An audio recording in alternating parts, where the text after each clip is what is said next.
Okay, thanks for joining the session, and I would say enjoy your lunch. It was about 9 years ago. We were all working in the office. Before COVID, we were all working in the office, mostly all day. And then all of a sudden, someone came in and knocked at our door and said, guys, do you have some problems with your services? Could be. At that moment, we were running quite a number of services for the Dutch government with open data. And these services were used internally, but also externally. So if they knocked on the door and they faced some issues, then most likely a lot of other users would face issues. But we actually didn't know where to look. So we asked a bit, which of the services do you use? And then we digged into all kind of logs, etc., to see where the problems were. But to me, that felt pretty embarrassing that someone else had to tell me that we had problems and that we did not see it. So for me, there also the journey on observability and monitoring started. And actually, it is about your code and production. Your code is running on production, and what do you know about it, or what do you learn about it? So there are all kind of feedback loops, or fast forward, or CI/CD to get your code to production. But it's also what do you learn from production? How do you get the feedback back to your code, and that you are able to change the issues you face on production in your code? And that's what I want to show you. About me, I'm Cees. I'm a software engineer, observability engineer, SRE at OpenValue. Next to that, I'm also a Grafana champion.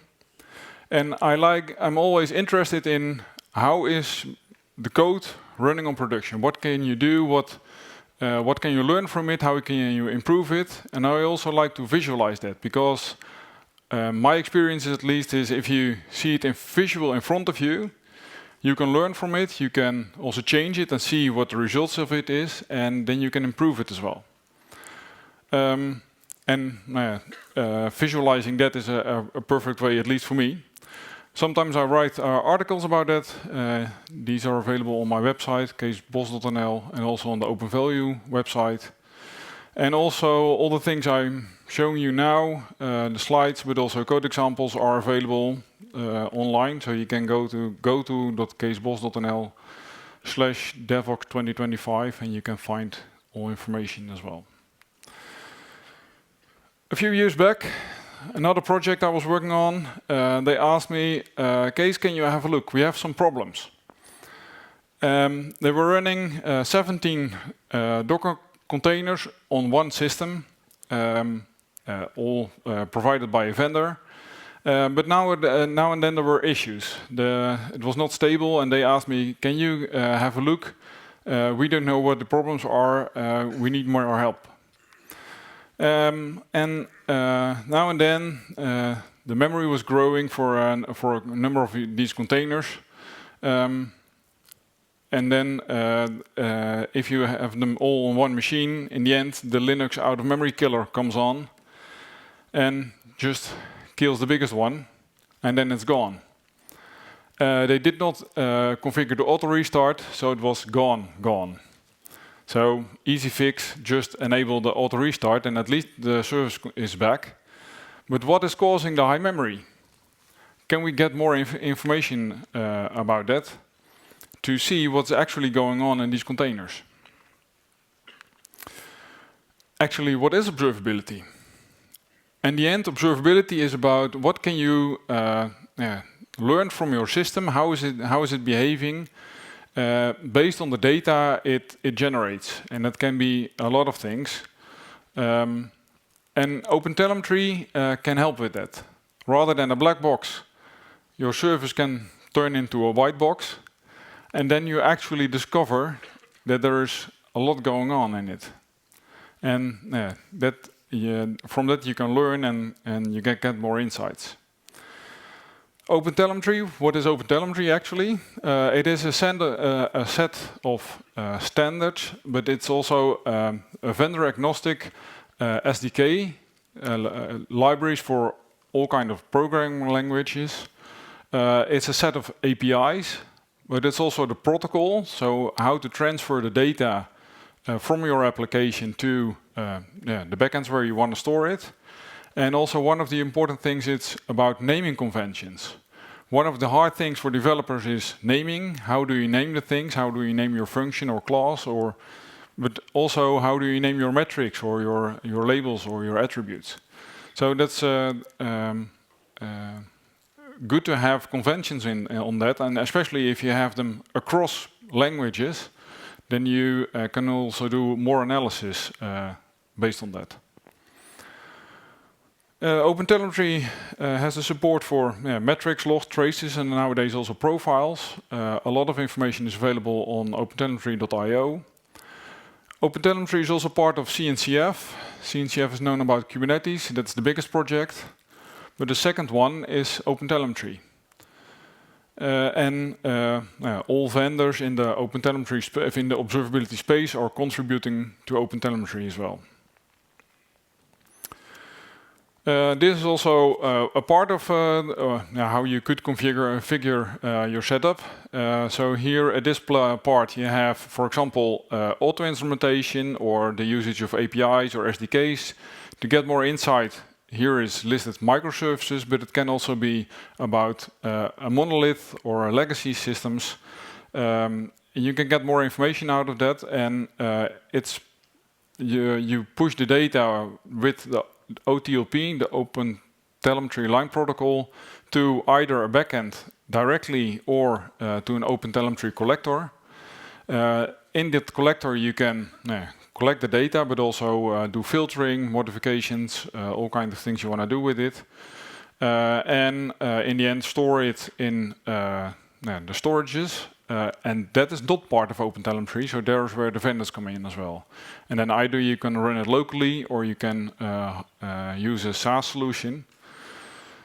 And that's also what I use locally. I have a set of Grafana tooling in this case, running locally, which I use quite a lot. And also, a few years back I was in an investigation of a major incident. I was doing a number of things, and then with the logging, and then someone asked me, can you share the tools you use locally? Then I just send a zip file with the configuration files and a doc.compose file. But then I thought, instead of sharing just a zip, I can also put it online and more people can use it.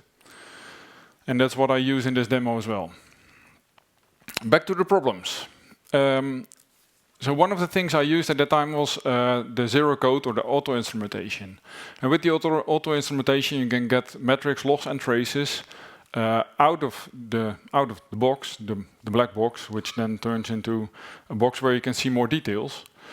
And how do you do that? OpenTelemetry is providing an agent, and it's using the agent technology of the JVM. And you can just use Java and then minus Java agent, provide the jar and then your own jar. But then you have to change the start path of the application. Another way is that you use the Java tools options.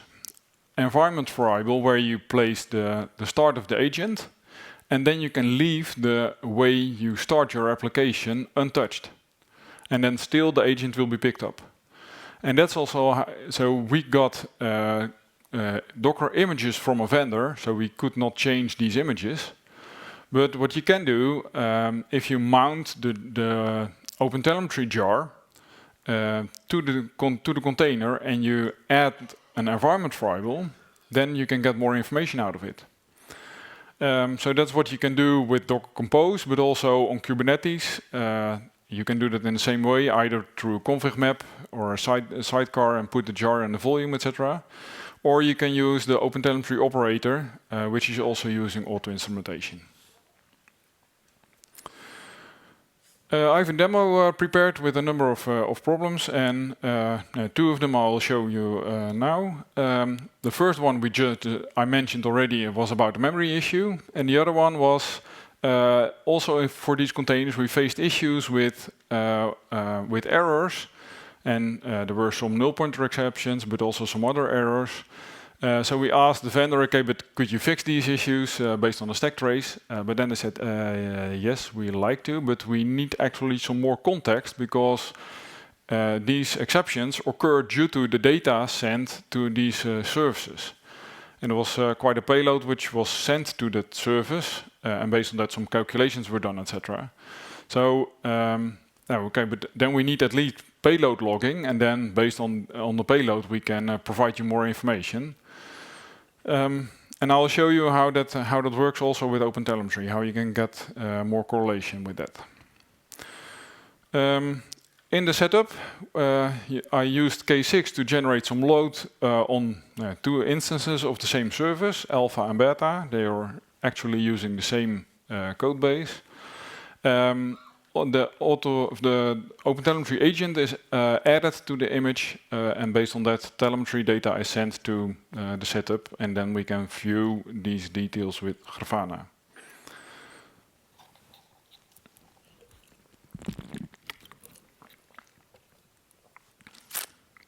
So back to, then we go to the code. So this is just a simple Spring Boot application, no OpenTelemetry in it. What you can see here, just a root endpoint, but also a random endpoint. Here data is coming in, and what you can see here, we just do a line of logging. The request is handled, it can give an error. That's it. We have the Docker file. In the Docker file you see just a Java Docker image, running it as non-root, and in the end you see here Java -jar, just the application jar, no OpenTelemetry. Then we go to the Docker compose file. So here you see the beta service. It's using the Docker file. We provide some environment variables here. We call it beta, and beta can also send messages to alpha, but that's what we see and we will see in a later stage as well. And here you see some more information. So there is an environment variable with some properties, and here you see the mount with the OpenTelemetry agent. Then we go to the properties. So here we see the Java tools options. Environment variable, as I mentioned before, and some properties to send the data to OpenTelemetry, and also some information to get some more Tomcat information from JMX. Now I already started a run for this, and here you see the data. And OpenTelemetry agent is loaded into the JVM, and it has a lot of instrumentation already out of the box. And based on that, it knows, okay, but this is a Spring application. Oh, here the HTTP requests are coming in. So the requests were sent with the load test script, and you see here on beta we see that first some requests were coming in, and later on more requests were coming in. And also in this last part there were quite a number of errors. And it's not only on the aggregation on service level, but also you see that it also can be split out on which interface or on which endpoint the data was coming in. So at first only on the root endpoint requests were sent, and later on you see on the random endpoint. And you see some of them had a 200 response and others had a 500 response with an error. And you get more information out of this. So you see here the information about the JVM. So we see a number of threads, we see the heap usage, garbage collection, number of threads used by Tomcat. And also in this view I also added, here you can directly even go to the traces. The trace information for each request, a new trace is created, and you can get more information on that. And also the logging is available. So based on this we can have a look on these parts already out of the box. About the first problem, the memory problem. So then I thought, okay, but high memory usage is about the heap usage. So what can we see on the heap usage? And then I saw in the graph, like you see here as well. So it's running, memory is growing, then garbage collection comes in, and then it just reduces the memory.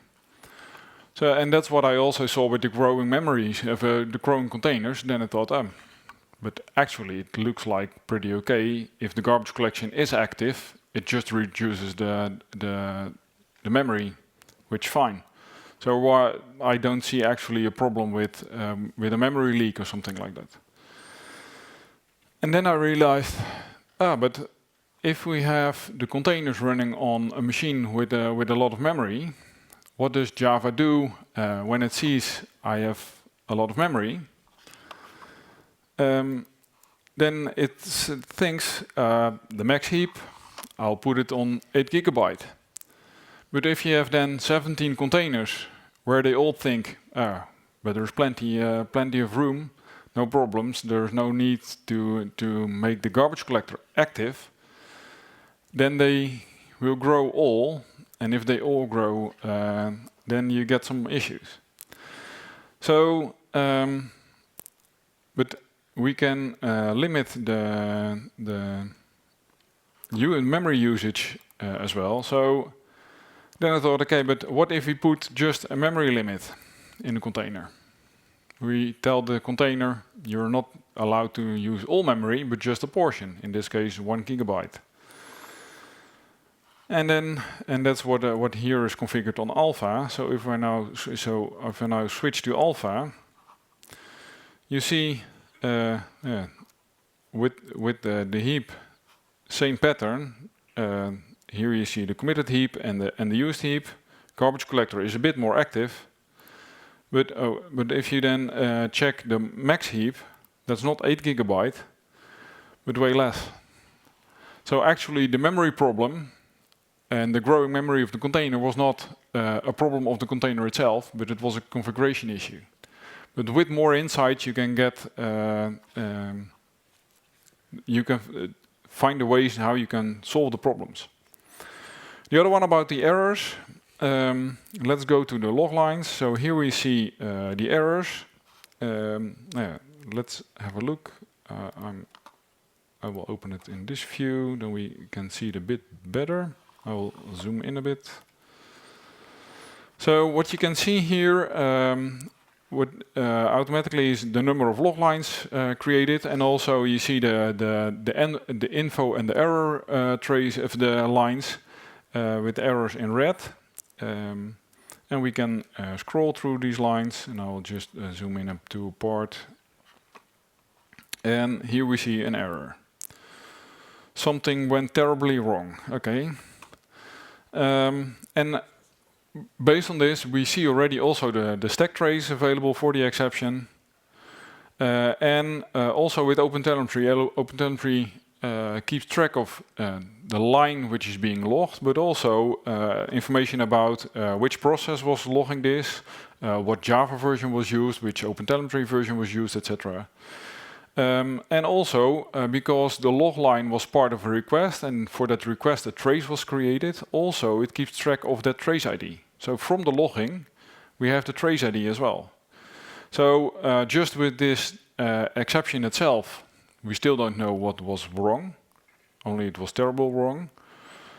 But if we then open the trace view, and I will close this view. Where is the close? Close. So here we see the trace view. In this case, there is just one span created for this request, which is a service span. But also, again, here we have the stack trace available on the as event. We see a resource attribute, so we see what information is available from Java side, but also more information about the request. So we see this was a 500 response, and some more information. So it was calling on the random endpoint. And one of the things what you can do is, based on this, say, okay, but what kind of log lines are related to this single request? And based on this, you can see, okay, but for this trace, there was not just the line where we had the exception, but there were 3 lines logged. So with this, here in the first line there was also the payload logged. In this case, it was about number 3, which was more information about the request, which is logged here as well. So with OpenTelemetry, you automatically also get the correlation between your traces and your logs, where you can get more information out of it. And based on the payload, we were able to share that information with the vendor, and then they got it fixed. And a third problem, at that moment we saw also a number of requests coming in on one of these containers. And here you see the request count, it went up. And during that period also we saw that the response times went up for a bit. And then again a number of requests came in, and then we saw quite huge response times. And then I thought, okay, but why is this giving high response times? The external service was not only used by us, but by a lot of companies throughout the Netherlands, day in, day out. So I thought it can be the case that they face some issues and that they have some issues because why it is taking long. But maybe there is something wrong with our code. And for that I prepared another situation. So same setup, load test sending a request to the beta service, beta sending to alpha, and based on that we have more telemetry data. So I will start up first that scenario. And now I'll show you more about the code. So here the request is coming in on the endpoint. Again, we do some logging. And then a call is done to from beta to alpha. So it's just using the HTTP client in Java. Based on this, a request is sent to the other service, and it's just returning the body as it is provided, or it's logging an exception. Now we go back to this environment. Dashboards, service. And let's take a look at, so here you see with the beta service, so the requests are coming in on beta, and that's sending the request over to alpha. And what we now already can see here is the requests that are coming in, and what you can see here is that the average is going up, and also the P95, so the most slow requests, the response time is going up. Okay, but why is that? Let's see what we can see more. So here we have still the same incoming requests. But if we then check the outgoing requests, for the outgoing request we also see the number of requests. But actually we see here the response times of alpha from the perspective of beta, that the response times are fine. Or at least not as high as the actual response time of beta. So based on that, it looks like that not alpha, but actually beta is having the problems.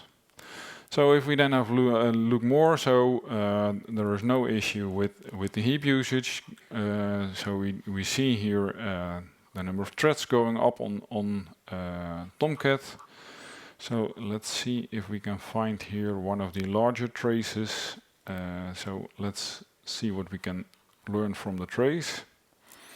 So here what you see, the request is coming in on beta, and beta is sending, and this is a client, so this is a client request from beta to alpha.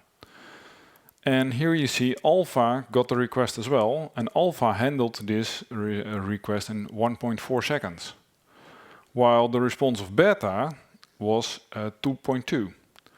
So there is here some time spent in beta, while beta just got a request, and was sending it over to alpha.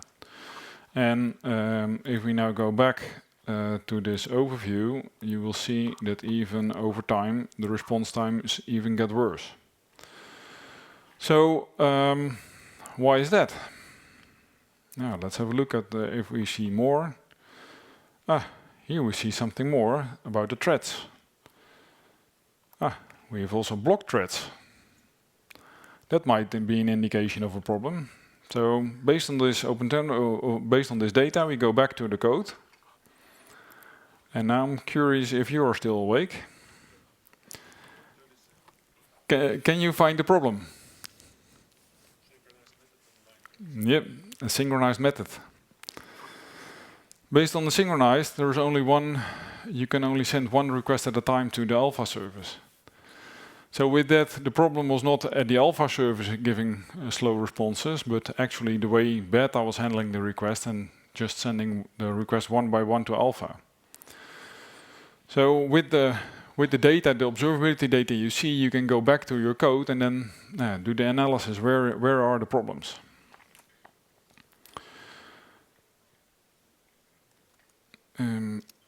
A fourth problem.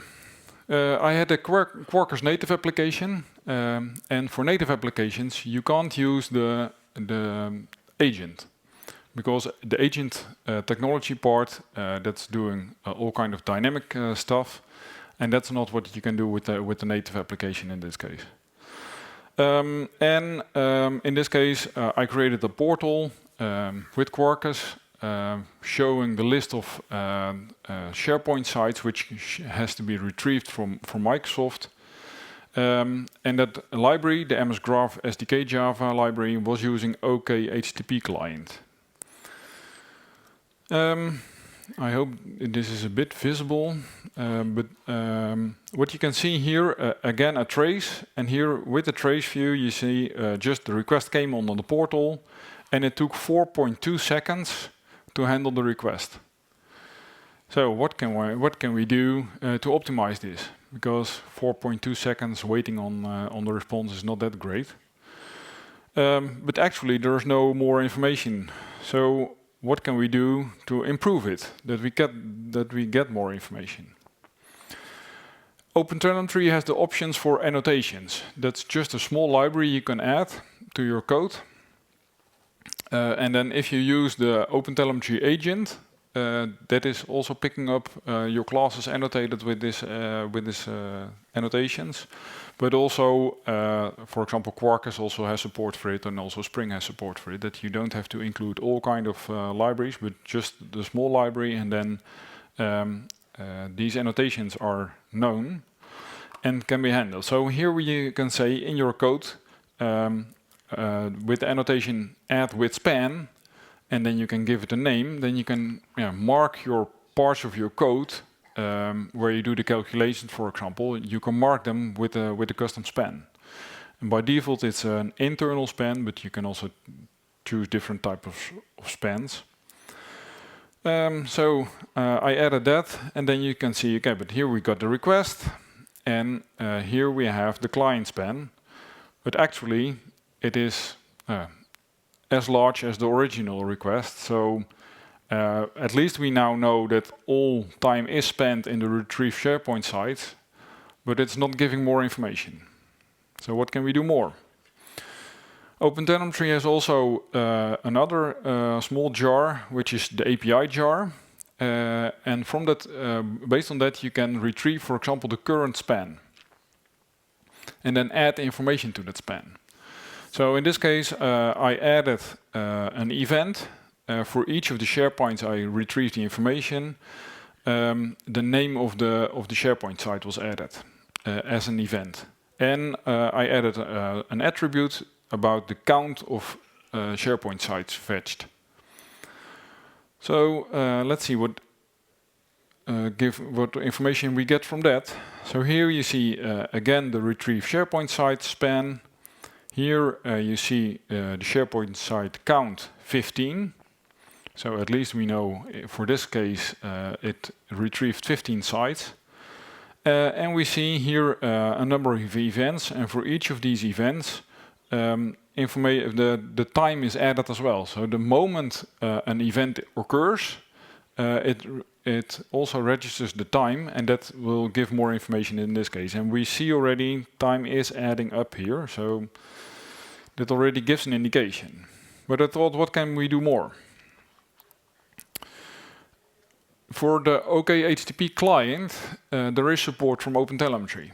So if I could find a way how I could wrap the OK HTTP client, then at least I could add more information and get it out of it.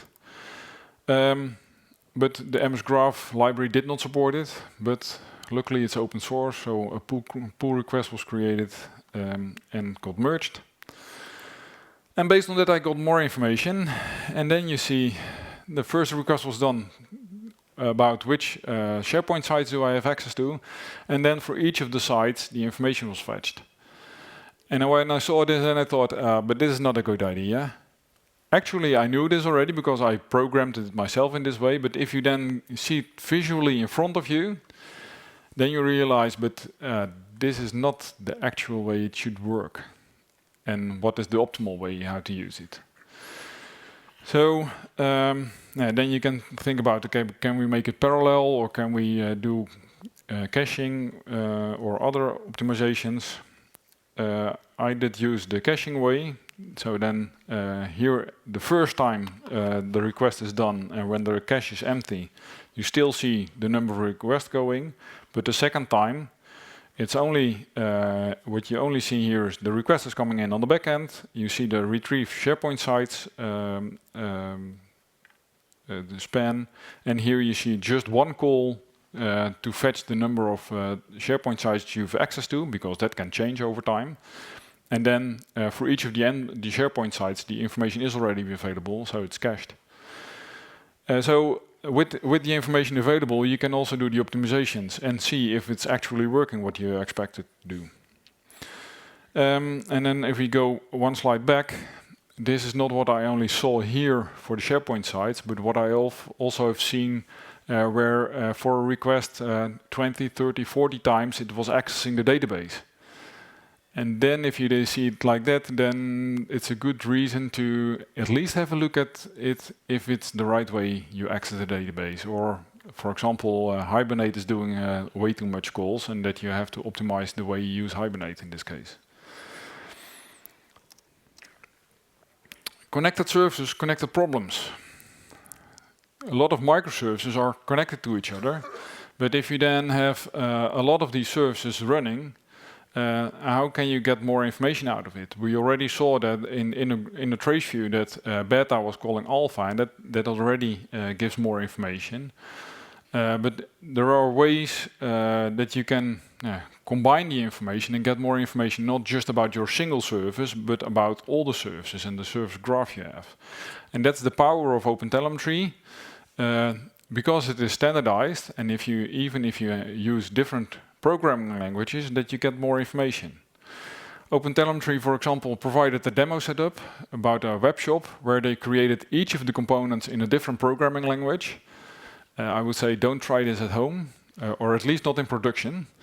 But it gives an overview of the power it has.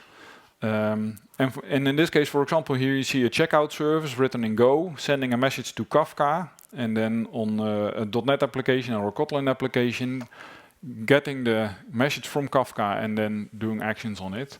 And that's what you also, with the trace, that you still can follow the request even through services like Kafka. It's not only limited to HTTP or gRPC, but also the asynchronous handling can be followed with OpenTelemetry as well.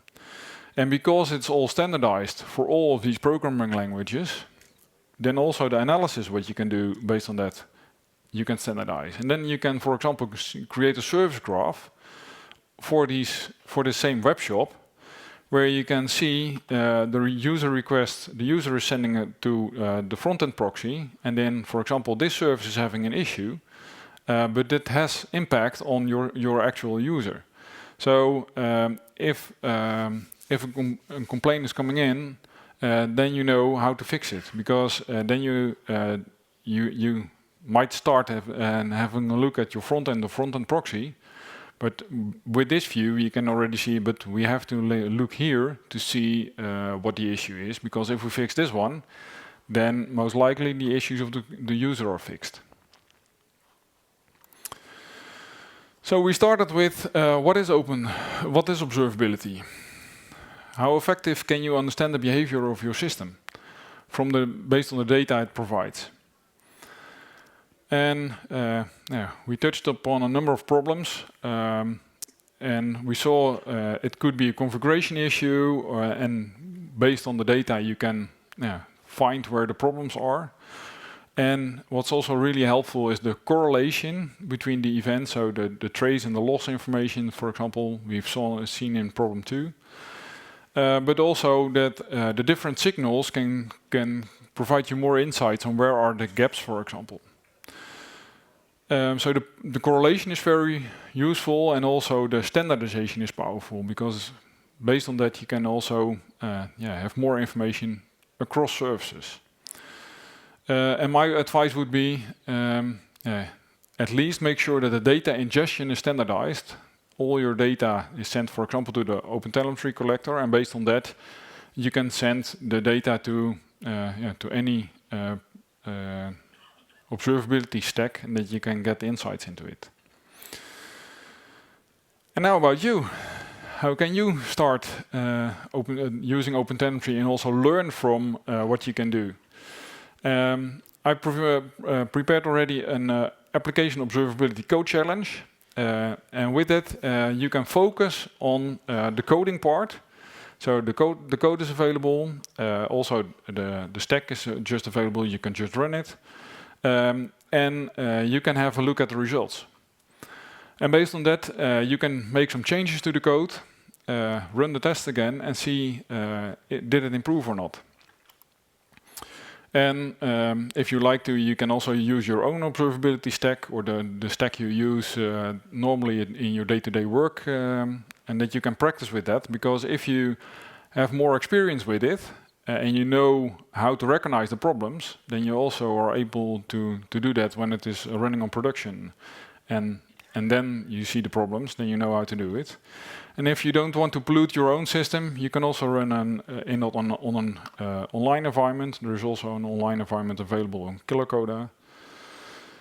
And with that, then you can see, this is an example of it. So then you can run the test. You can see we have some high response times here. Number of requests is going up.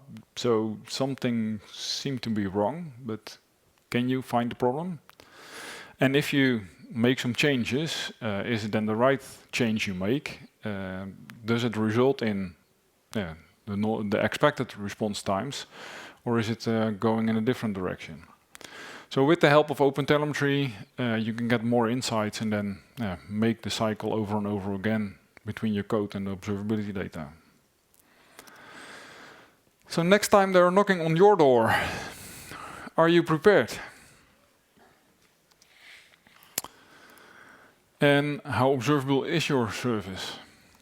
Because either they'll hate you or they'll love you. That's it. If there are any questions, feedback, we have a few minutes left, so and otherwise I would say enjoy DevOps. Yeah.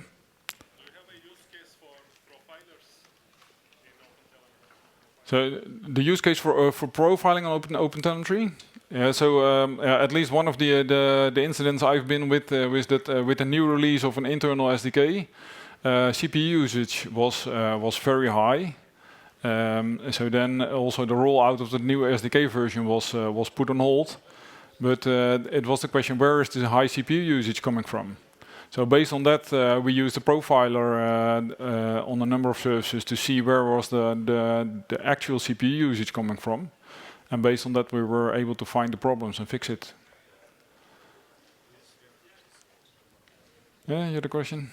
The service graph that you showed, showing the data flow between services, is that sort of included that part of the Grafana dashboard? Yeah, Grafana provides a node graph by default, and I created another plugin where I use a Sankey flow from Apache and included that in a graph.